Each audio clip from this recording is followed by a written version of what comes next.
Hello my dear students, आज हम aldehyde ketones और कार्बोक्सिलिक एसिड का लेक्चर सेकंड करने जा रहे हैं। लेक्चर फर्स्ट में हमने कार्बोक्सिलिक एसिड के आईयूपीएसी नेम्स किए। अब हम इस टॉपिक को पढ़ेंगे कार्बोक्सिलिक एसिड में और क्या क्या है। उम्मीद करता हूं कि आपने लेक्चर फर्स्ट कर लिया होगा। अगर आपने लेक्चर फर्स्ट नहीं किया तो आपकी अंडरस्टैंडिंग लेक्चर सेकंड में बहुत ही कम होने जा रही है। अगर आप कर लोगे तो बहुत अच्छे से आपको लेक्चर सेकंड समझ में आएगा और आपके लिए ज्यादा बेनिफिशियल रहेगा। अब बिल्कुल आप ध्यान से देखिएगा कि इस जगह हमारा कार्बोक्सिलिक एसिड टॉपिक में सेकंड हेडिंग आती है। पहली तो हमने नोमेनक्लेचर पढ़ लिया, अब हम पढ़ रहे हैं सोडा लाइम डीकार्बोक्सिलेशन रिएक्शन 2026 में 28 फरवरी को। ये गारंटी से मैं आपको बोलता हूं कि इस टॉपिक के बिना आपका पेपर नहीं बनेगा, सोडा लाइम डीकार्बोक्सिलेशन के बिना। बिल्कुल ध्यान से देखना कि क्या होता है। अब सोडा लाइम डीकार्बोक्सिलेशन बताऊं तो इस जगह है sodium salt of carboxylic acid, sodium salt of carboxylic acid upon heating with soda lime. किसके साथ हीट करेंगे?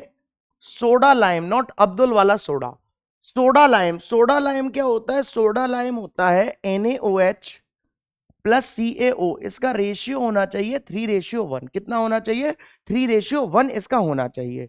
Loses CO2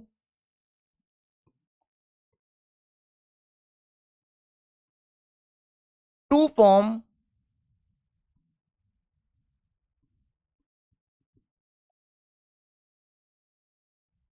alkanes. क्या बना लेता है? एल्केन्स बना लेता है। इस जगह आप बिल्कुल ध्यान से देखना।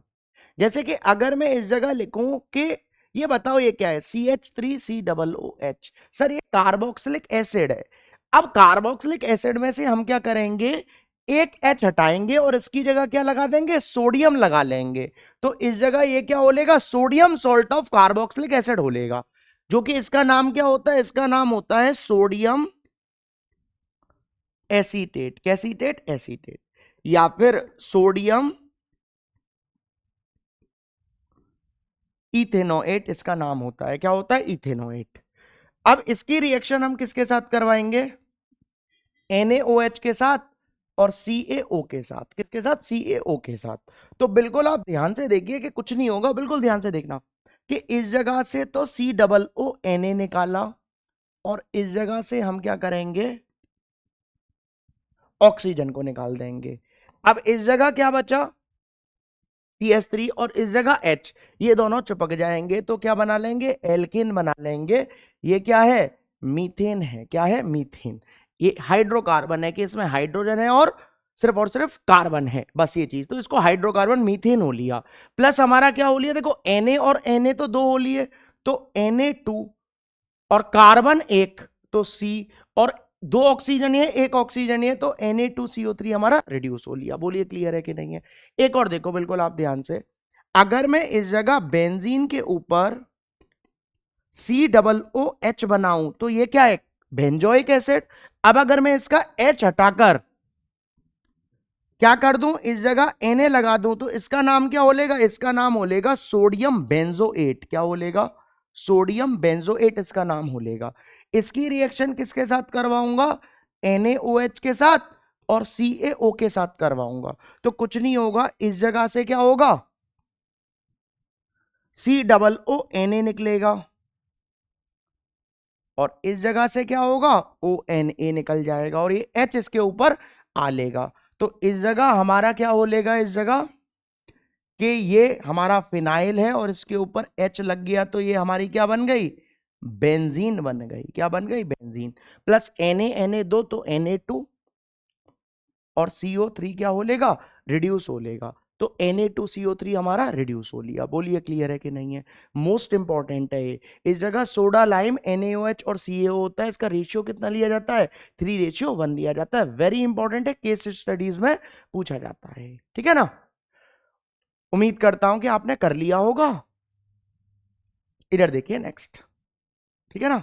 इधर देखिए नेक्स्ट हमारा हमारा आता है Kolbe's electrolytic decarboxylation reaction. Very important है कॉल्वेज इलेक्ट्रोलाइसिस। मतलब इसमें इलेक्ट्रिसिटी पास करूंगा, किसमें?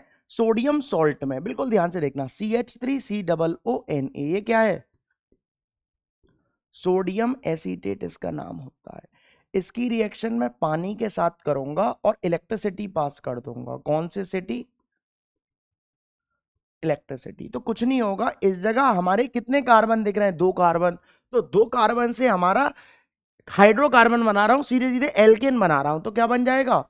C2H6 बन जाएगा, प्लस इस जगह क्या होगा हमारा? CO2 और NaOH हमारा क्या हो लेगा? रिड्यूस हो लेगा। ये क्या हमारा क्या बन लिया है? ईथेन बन लिया है।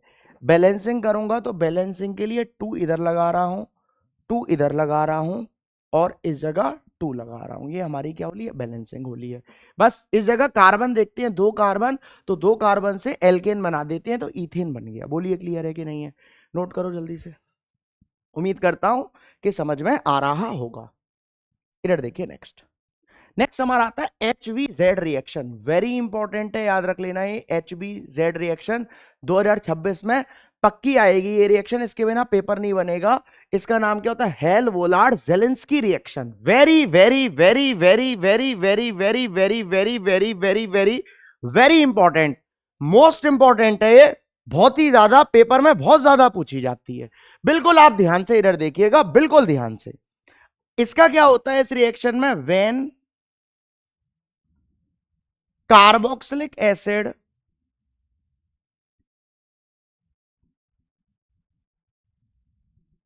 having alpha hydrogen, when carboxylic acid having alpha hydrogen are reacted with Cl2 or Br2 in the presence of red phosphorus, किसकी प्रेजेंस में हो? रेड फॉस्फोरस में, then alpha halo carboxylic acid is formed. तो alpha halo carboxylic acid बन जाते हैं। मैंने क्या बोला? जब हम कार्बोक्सिलिक एसिड को रिएक्ट करवाते हैं किसके साथ? हैविंग अल्फा, और कार्बोक्सिलिक एसिड के पास क्या होना चाहिए? अल्फा हाइड्रोजन होना चाहिए।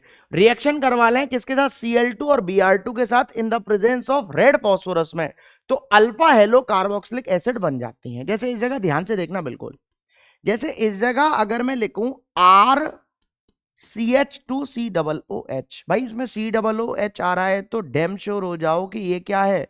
कार्बोक्सिलिक एसिड है। क्या है? Carboxylic acid.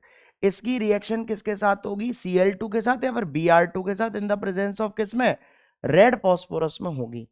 तो देखो COOH इस वाले कार्बन से चिपक रहा है, जिस कार्बन से COOH चिपक रहा है वो अल्फा, और उस पर जो हाइड्रोजन है वो अल्फा हाइड्रोजन होता है।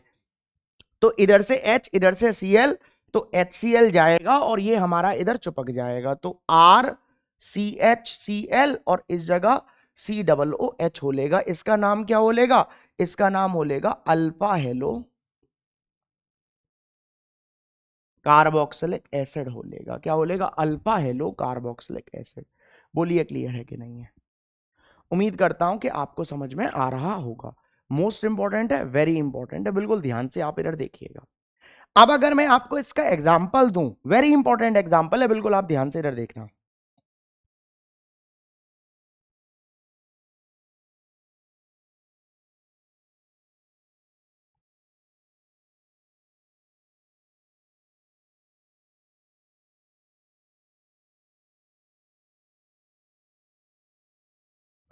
बिल्कुल ध्यान से आप इधर देखिए। जैसे इस जगह बिल्कुल ध्यान से देखिए, जैसे कि मैं CH3COOH, ये क्या है? एसिटिक एसिड है। कैसेटिक एसिड? एसिटिक एसिड, सब इसका नाम जानते हैं। इस एसिटिक एसिड की रिएक्शन में किसके साथ कर रहा हूं? Cl2 के साथ रेड फॉस्फोरस में कर रहा हूं। तो अल्फा क्या है? ये इधर से H निकला, इधर से Cl, तो HCl निकल गया। तो इस जगह क्या बचा?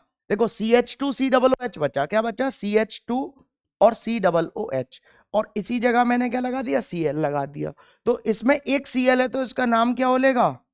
मोनोक्लोरो कार्बोक्सिलिक एसिड या फिर एसिटिक एसिड, बात एक ही है। तो मोनोक्लोरो डायरेक्ट लिख दे रहा हूं मैं, कार्बोक्सिलिक एसिड हमारा बन गया, या फिर एसिटिक एसिड लिख दो, कोई दिक्कत नहीं है।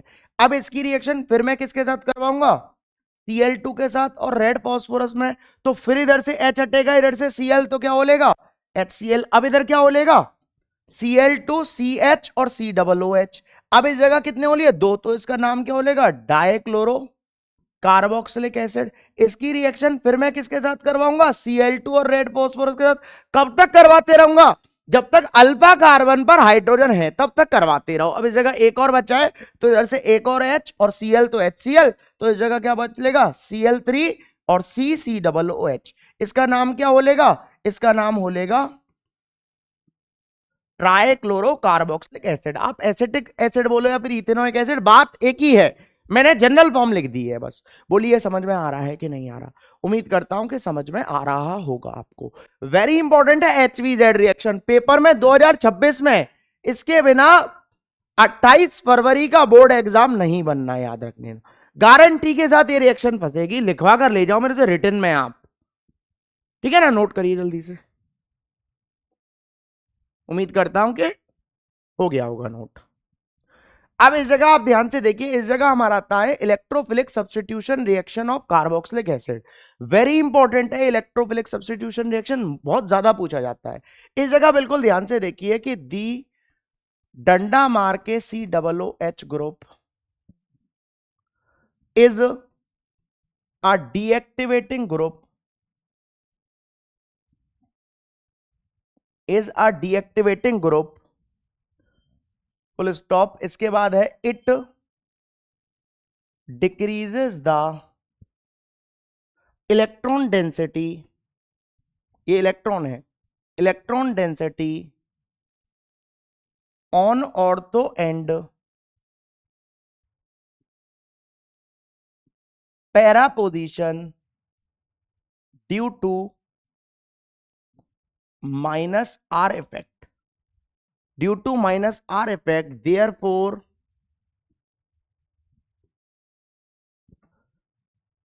इट इज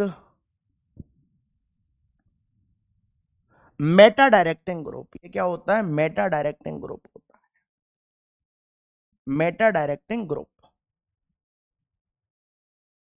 बिल्कुल ध्यान से आप इधर देखना, बिल्कुल ध्यान से, नोट नहीं करना, बस ध्यान से इधर देखना है। जैसे कि इस जगह मैंने ये बेंजीन रिंग बना ली, और इस जगह C, इस जगह क्या हो लेगा हमारा OH, और इस जगह डबल बॉन्ड और ऑक्सीजन, ये हमारा हो लिया। अब देखिए इस जगह कि मैंने इसके इलेक्ट्रॉन्स इधर दिए और ये वाले इलेक्ट्रॉन्स मैंने इस बॉन्ड के इधर पहुंचाए, तो ये हमारा क्या हो लेगा, बिल्कुल ध्यान से देखना, बिल्कुल ध्यान से समझना। भाई एक डंडे में दो इलेक्ट्रॉन्स होते हैं, वो दो इलेक्ट्रॉन्स इधर शिफ्ट कर दिए, और इस जगह ये वाले जब इधर बॉन्ड शिफ्ट कर दिया, तो इस जगह डबल बॉन्ड हो गया, इस जगह C और इस जगह इलेक्ट्रॉन पहुंच गए। अब ऑक्सीजन ने क्या किया है, इलेक्ट्रॉन लिए हैं तो नेगेटिव चार्ज, इस जगह OH का OH बन लेगा। इस कार्बन ने इलेक्ट्रॉन दिए हैं तो इधर कैसा चार्ज हो लेगा, पॉजिटिव चार्ज हो लेगा, और इस तरीके से हो लेगा। अब ये इसको शिफ्ट करेगा, तो जब इसने इसको शिफ्ट किए इलेक्ट्रॉन्स, तो इस जगह डबल बॉन्ड हो लेगा और इस जगह पॉजिटिव चार्ज आ लेगा। तो क्या हो लेगा हमारा, ये तो एज इट इज सबसे पहले बनाओ,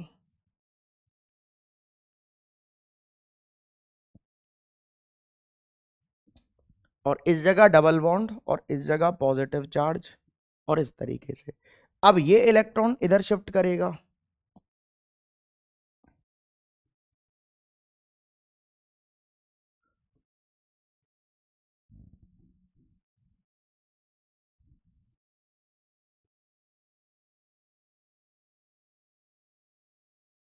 ठीक है, और इस जगह कैसा हो लेगा पॉजिटिव चार्ज। अब ये अपने इलेक्ट्रॉन इधर देगा और ये अपने इलेक्ट्रॉन इधर देगा।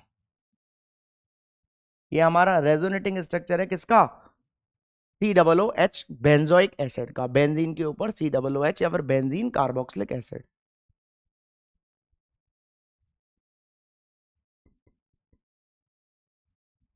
इस जगह OH मिलेगा।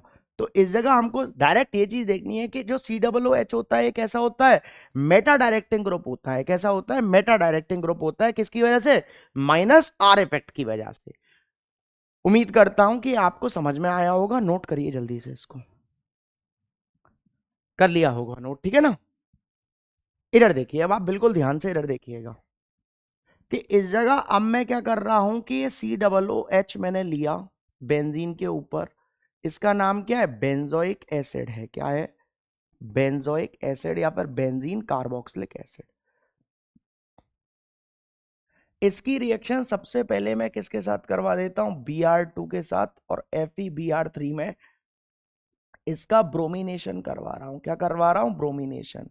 तो मेटा डायरेक्टिंग ग्रुप है, तो Br कहां पर लगेगा, मेटा पोजीशन पर लगेगा, इधर लगेगा, और इस जगह HBr। इसका नाम क्या बोलेगा, मेटा ब्रोमो बेंजोइक एसिड। नाम मैंने आपको फर्स्ट लेक्चर में सिखाए हैं, ठीक है ना।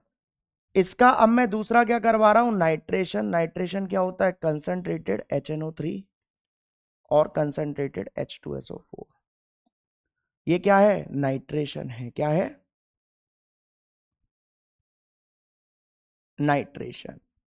तो इस जगह NO2 हमारा कहां पर लगेगा, मेटा पोजीशन पर लगेगा, COOH, और इस जगह NO2 हो लेगा प्लस H2O रिड्यूस हो लेगा। ये हमारा क्या हो लेगा, इसका नाम हो लेगा मेटा नाइट्रो बेंजोइक एसिड हो लेगा। क्या हो लेगा, बेंजोइक एसिड, ठीक है। अब इसकी रिएक्शन में तीसरी करवा रहा हूं किसके साथ, कंसंट्रेटेड H2SO4 के साथ। तो ये क्या हो रहा है, सल्फोनेशन हो रहा है। क्या हो रहा है, सल्फोनेशन। तो जब सल्फोनेशन करवाऊंगा तो हमारा क्या हो लेगा, बेंजीन के ऊपर COOH और SO3H इधर हो लेगा, प्लस H2O हमारा क्या हो लेगा, रिड्यूस हो लेगा। इसका नाम क्या होता है, कोई इसका नाम बताओ, मोस्ट इंपॉर्टेंट है इसका नाम। इसका नाम हमारा हो लेगा Meta carboxylic benzene sulphonic acid. क्या बोलेगा, बेंजीन सल्फोनिक एसिड इसका नाम हो लेगा। बोलिए क्लियर है कि नहीं है। उम्मीद करता हूं कि समझ में आ रहा होगा, अंडरस्टैंडिंग बहुत अच्छी बन रही होगी, ठीक है ना। नोट करिए जल्दी से आप इसको, ठीक है ना, हो गया होगा नोट। अब आप ध्यान से देखिए, जब मैंने आपको इलेक्ट्रोफिलिक सब्स्टिट्यूशन एनिलीन का करवाया था अमीन चैप्टर में, तब मैंने इसमें फ्रीडल क्राफ्ट रिएक्शन ली थी। एल्कोहल का करवाया था फिनॉल में, उसमें भी ली थी फ्रीडल क्राफ्ट रिएक्शन। और क्लोरोबेंजीन का करवाया था, उसमें भी ली थी फ्रीडल क्राफ्ट रिएक्शन। लेकिन सर आपने COOH में फ्रीडल क्राफ्ट रिएक्शन नहीं ली। तो इस जगह स्टार लिखिए, मोस्ट इंपॉर्टेंट स्टार है, स्टार लिखिए। मैं बोल देता हूं, लिख नहीं रहा हूं, लिखो star. Carboxylic acid does not give Friedel craft reaction. Star डालकर लिखिए जल्दी जल्दी, लिखो carboxylic acid does not give Friedel craft reaction because carbonyl group deactivates the benzene ring, because carboxylic group deactivates the benzene ring, and catalyst AlCl3 also get bonded to carboxylic acid, and catalyst AlCl3 also get bonded to carboxylic acid। उम्मीद करता हूं कि आपने लिख लिया होगा, ठीक है ना। अब इधर आप बिल्कुल ध्यान से देखिए कि इस जगह मैं आपको एक क्वेश्चन करवा रहा हूं, वेरी इंपॉर्टेंट क्वेश्चन है, पेपर में आता है। कन्वर्ट द फॉलोइंग, बिल्कुल ध्यान से देखना। Convert the following most important है ये कन्वर्जन, बिल्कुल ध्यान से आप इधर देखना। कन्वर्जन है हमारा ethene to succinic acid. Succinic acid मैंने आपको पहले लेक्चर में बताया था कि ससेनिक एसिड क्या होता है। ससेनिक एसिड ये होता है कि CH2COOH और CH2COOH ब्यूटेन 1,4 डाई और एक एसिड। इसकी सीधी शक्ल ऐसे बनाकर रख दो तो ये ससेनिक एसिड होता है। बिल्कुल ध्यान से आप इधर देखिए, ये होता है ससेनिक एसिड या फिर ब्यूटेन 1,4 डाई और एक एसिड। बिल्कुल ध्यान से इधर आप देखना, मोस्ट इंपॉर्टेंट है ये ससेनिक एसिड। अब इथीन से बोल रहा है, भाई इथीन क्या होता है। सर इथीन तो ये होता है कि CH2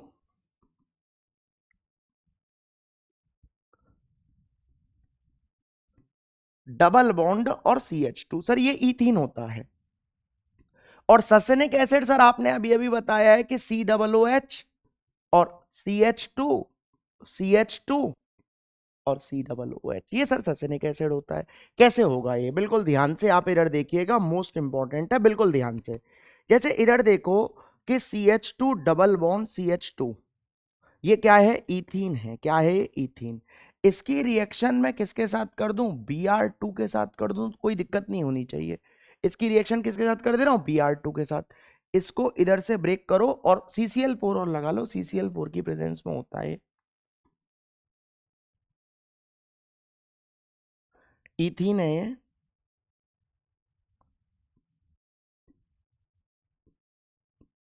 Br2 और CCl4, तो क्या होगा, इधर से ब्रेक कर दूं, इधर Br और इधर Br। कहां पर पढ़ाया था, हेलो एल्केन हेलोरीन में ये पढ़ाया था इतना पार्ट। अब क्या होगा, जब सर आपने ये कर दिया तो Br इधर लग गया CH2 के पास, सिंगल बॉन्ड हो गया, और Br इधर लग गया, 1,2 डायब्रोमो इथेन इसका नाम हो लिया। अब देखो, अब इसकी रिएक्शन अगर मैं 2KCN के साथ करवा दूं, तो इधर से K और Br निकला और फिर KBr निकला, तो 2 KBr हमारा क्या हो लिया, निकल लिया। तो इस जगह भी Cn और इस जगह भी Cn, तो Cn इधर हो लिया और इस जगह CH2 और Cn। अब इसके बाद आप जानते हो कि इसका क्या करवा दूं, कंप्लीट हाइड्रोलिसिस करवा दूं, कि तोड़ा रे तोड़ा, ये अमीन हेलो एल्केन हेलोरीन में ही बताया था। और किसको तोड़ा, Cn को तोड़ा। जब आधा टूटा तो अमाइड बना और पूरा टूटा तो एसिड बना, तो क्या बोलेगा, Cn को हटाकर एसिड COOH लग जाएगा। तो इसका कंप्लीट हाइड्रोलिसिस हो रहा है, तो इस जगह क्या बोलेगा, COOH और CH2 और CH2, और इस जगह भी क्या होलेगा, COOH होलेगा। यही हमारा क्या होता है, ससेनिक एसिड होता है। क्या होता है, ससेनिक एसिड। वेरी इंपॉर्टेंट है, मोस्ट इंपॉर्टेंट है, आता ही आता है पेपर में, ठीक है ना। उम्मीद करता हूं कि हो गया होगा। अब इधर देखिए आप बिल्कुल ध्यान से, एक और कन्वर्जन हम करते हैं, पहले आप इसको नोट कर लीजिए, लीजिए नोट करिए। एक और कन्वर्जन देखिए, बिल्कुल ध्यान से देखिएगा।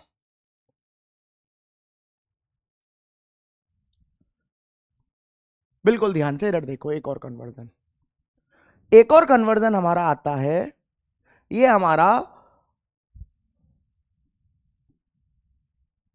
प्रोप आयोनिक एसिड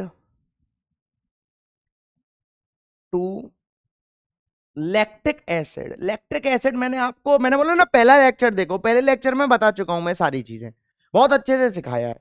अब बिल्कुल आप ध्यान से बिल्कुल इधर देखिए कि प्रोप आयोनिक एसिड क्या होता है। प्रोप आयोनिक एसिड होता है प्रोपेनोइक एसिड, और लैक्टिक एसिड बता रहा हूं, जस्ट आप इधर देखिए कि CH3CH2COOH, ये तो प्रोप आयोनिक एसिड हो लिया, ठीक है। अब इसकी रिएक्शन किसके साथ करवा दूं, लैक्टिक एसिड। लैक्टिक एसिड क्या होता है, लैक्टिक एसिड होता है CH3CH और इस जगह OH, 2 हाइड्रोक्सी प्रोपेनोइक एसिड, ये लैक्टिक एसिड होता है। ये बनाना है, बिल्कुल ध्यान से आप इधर देखिएगा, मोस्ट इंपॉर्टेंट है। देखो CH3CH2COOH, ये क्या है, प्रोपेनोइक एसिड है, या फिर प्रोप आयोनिक एसिड बोल सकता हूं। इसकी रिएक्शन अगर मैं Cl2 के साथ और रेड फॉस्फोरस में करवा दूं, तो कौन सी रिएक्शन है, HVZ रिएक्शन लग रही है, जो मैंने अभी अभी आपको बताई है। तो क्या होगा, COOH इस कार्बन से चिपक रहा है, ये अल्फा, तो अल्फा से H और इधर से Cl, तो HCl तो गया, तो इधर क्या बोलेगा हमारा, CH3CHCOOH और इस जगह Cl हो लेगा। बोलिए क्लियर है कि नहीं है। अब इसकी रिएक्शन में किसके साथ करवा दूं, KOH के साथ एक्वस में करवा दे रहा हूं, तो क्या होगा, इधर से K इधर से Cl, तो KCl तो गया, तो अब क्या बोलेगा, CH3CH और ये क्या बोलेगा, COOH और इस जगह क्या बोलेगा, OH। इसका नाम क्या बोलेगा, इसका नाम हमारा हो लिया लैक्टिक एसिड। क्या हो लिया, लैक्टिक एसिड, या फिर 2 हाइड्रोक्सी और क्या हो लिया, प्रोपेनोइक एसिड। बोलिए क्लियर है कि नहीं है। उम्मीद करता हूं कि आपको समझ में आ रहा होगा। मोस्ट इंपॉर्टेंट है, वेरी इंपॉर्टेंट है, पेपर में आता ही आता है, वेरी इंपॉर्टेंट है, ठीक है ना। इधर देखिए एक और क्वेश्चन मैं आपको करवाता हूं, मोस्ट इंपॉर्टेंट क्वेश्चन है, पेपर में आ सकता है, पहले आप इसको नोट कर लीजिए, हो गया होगा नोट। इधर देखिए आप बिल्कुल ध्यान से, एक और क्वेश्चन आता है, वेरी इंपॉर्टेंट क्वेश्चन है कि आइडेंटिफाई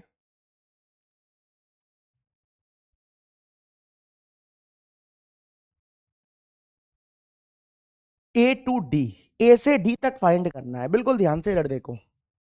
जैसे कि CH3COOH दिया, इसकी रिएक्शन PCl5 के साथ, तो उसने ए बना दिया इस जगह। फिर क्या किया है, फिर इस जगह उसने हमारी H2 और PDBaSO4 के साथ करवा रहा है, इस जगह क्या बना दे रहा है, बी बना दे रहा है, क्या बना दे रहा है, बी। ऐसे ही इस जगह हमारी नेक्स्ट रिएक्शन हो रही है कि इसकी रिएक्शन उसने किसके साथ करवा दी, LiAlH4 के साथ करवा दी, तो इस जगह उसने क्या बना दिया, डी बना दिया। और इसकी रिएक्शन उसने हमारी किसके साथ करवाई है, CH3MgBr के साथ, और पानी के साथ हाइड्रोलिसिस किया, तो उसने क्या बना दिया, सी बना दिया। ये है क्वेश्चन, वेरी इंपॉर्टेंट है, मोस्ट इंपॉर्टेंट है, बहुत इजीली हो जाएगा। एक बार ट्राई करिए, फिर मैं करवाता हूं इसको। बहुत अच्छा क्वेश्चन है, पेपर में आता है।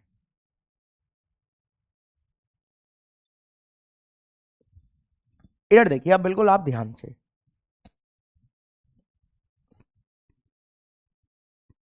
जैसे देखो इस जगह अगर मैंने CH3COOH की रिएक्शन PCl5 की रिएक्शन इसके साथ करी, तो आपको पता है सर कि OH को हटाओ और Cl लगा दो, तो CH3COCl बन लेगा, एसिटाइल क्लोराइड, ये हमारा क्या हो लेगा, ए हो लेगा। और इसकी रिएक्शन किसके साथ करवाऊं, H2 और PDBaSO4 के साथ करवाऊं, तो कौन सी रिएक्शन है, रोजन-मुंड रिएक्शन है। कौन सी रिएक्शन है, रोजन-मुंड रिएक्शन। तो क्या करूंगा, इस COCl को हटाकर क्या लगा देती हैं, CHO लगा देती हैं, तो इस जगह क्या हो लेगा, CH3 और CHO हो लेगा, क्या हो लेगा, CHO। बोलो क्लियर है कि नहीं है, उम्मीद करता हूं कि समझ में आ रहा होगा। अब देखो इस CHO को, ये क्या है, CH3CHO, जो कि B बन गया है, इथेनल है। अब इथेनल की रिएक्शन ग्रिग्नार्ड रिएजेंट के साथ करवा रहा है। बिल्कुल ध्यान से आप इस चीज को समझना, मोस्ट इंपॉर्टेंट है ये वाली चीज, बिल्कुल ध्यान से आप इधर समझना। मैं इसको अलग से करवाऊंगा, चलो इधर देखो, इसी में करता हूं। इधर देखिए इस जगह मैं आपको करवा देता हूं, इधर देखिए, इधर करवा रहा हूं। देखो CH3CHO को मैं ऐसे लिख सकता हूं कि H इधर लगा दिया, CH3 इधर लगा दिया, इसकी रिएक्शन CH3MgBr के साथ करवा रहा है। बिल्कुल ध्यान से इधर देखना, ये नेगेटिव, ये पॉजिटिव, ये नेगेटिव, ये नेगेटिव, ये पॉजिटिव, जानते हो आप ग्रिग्नार्ड रिएजेंट है, ये क्या है, ग्रिग्नार्ड, और ये इथेनॉल है, एसिटल्डिहाइड। तो इस जगह क्या हो लेगा हमारा, भाई नेगेटिव को तो पॉजिटिव के साथ चिपकाओ, पॉजिटिव को नेगेटिव के साथ चिपकाओ, तो इस जगह ये हमारा H, ये CH3, और इस जगह ये CH3, और ऑक्सीजन को सिंगल से डबल करो, और इस जगह Br, कोई दिक्कत नहीं होनी चाहिए। बोलो क्लियर है, ये एडक्ट बन गया, एडिशन प्रोडक्ट। कहां पर बताया था, ये मैंने आपको एल्कोहल फिनॉल ईथर्स में बताया था, वेरी इंपॉर्टेंट है, आपको बस पुराना याद होना चाहिए, तभी ये आता है, वरना नहीं आता। और एल्कोहल और फिनॉल मैंने डाल रखा है यूट्यूब पर, तो आप उसको पहले देखिए, अगर नहीं है तब भी मैं आपको ये करवा रहा हूं, चाहता मैं डायरेक्ट करवा देता, इधर समझाना है इसलिए मैं इसको करवा रहा हूं। अब देखो इधर ध्यान से, अब इसकी रिएक्शन किसके साथ करवा रहा है, पानी के साथ हाइड्रोलिसिस, तो इधर से इसको ब्रेक करो, H इधर और OH इधर, तो देखो CH3 है, ये C है, बोलो क्लियर है कि नहीं है। तो इस जगह देखो कि इस जगह हमारा क्या है, कि इस जगह ये कार्बन उठा रहा हूं सबसे पहले, कौन सा वाला, ये वाला कार्बन। इस वाले कार्बन पर एक तो H लग रहा है और दो CH3 लग रहे हैं, एक ये और एक ये, तो एक CH3 इधर और एक CH3 इधर, और इस जगह क्या हो लिया है, OH हो लिया है, इसका नाम क्या है, प्रोपेन टू ऑल हो लिया है, क्या हो लिया, प्रोपेन टू ऑल। तो इस जगह जो हमारा C बनना है कि CH3MgBr और पानी, तो वो हमारा प्रोपेन टू ऑल बनना है, क्या बनना, CH3 CH3 और OH, ये क्या बन गया है, प्रोपेन टू ऑल बन गया है। और इसकी रिएक्शन वो हमारी किसके साथ करवा रहा है, LiAlH4 के साथ भी करवा रहा है। तो LiAlH4 के साथ करवा रहा है तो CHO को छेड़ो और CH2OH लगाओ, तो इस जगह CH2OH बन लेगा, ये क्या बन लेगा, इथेनॉल बन लेगा। क्या बन लेगा, इथेनॉल। ये क्या है, इथेनॉल एसिटल्डिहाइड, और ये क्या है, एसिटाइल क्लोराइड। बोलिए क्लियर है कि नहीं है। उम्मीद करता हूं कि समझ में आ रहा होगा और हो गया होगा। ये क्या है, डी, और ये क्या है, सी। ठीक है ना, इतना करिएगा। ये हमारा लेक्चर सेकंड था कार्बोक्सिलिक एसिड का। वेरी इंपॉर्टेंट, मैंने कुछ क्वेश्चंस भी करवाए कि HVZ हो सकता है वो डायरेक्ट ना पूछकर इस तरीके से पूछ ले। HVZ मोस्ट इंपॉर्टेंट है, याद रखना ये। ठीक है ना, उम्मीद करता हूं कि समझ में आया होगा और आपको अच्छा लगा होगा ये लेक्चर पढ़ने में। अगर समझ में आया है तो वीडियो को ज्यादा से ज्यादा शेयर कर दो जल्दी से, और चैनल को सब्सक्राइब करो और वीडियो को लाइक करो, क्योंकि लाइक शेयर और सब्सक्राइब करने में आपका कुछ नहीं जाता और मुझको मोटिवेशन आता। That's it.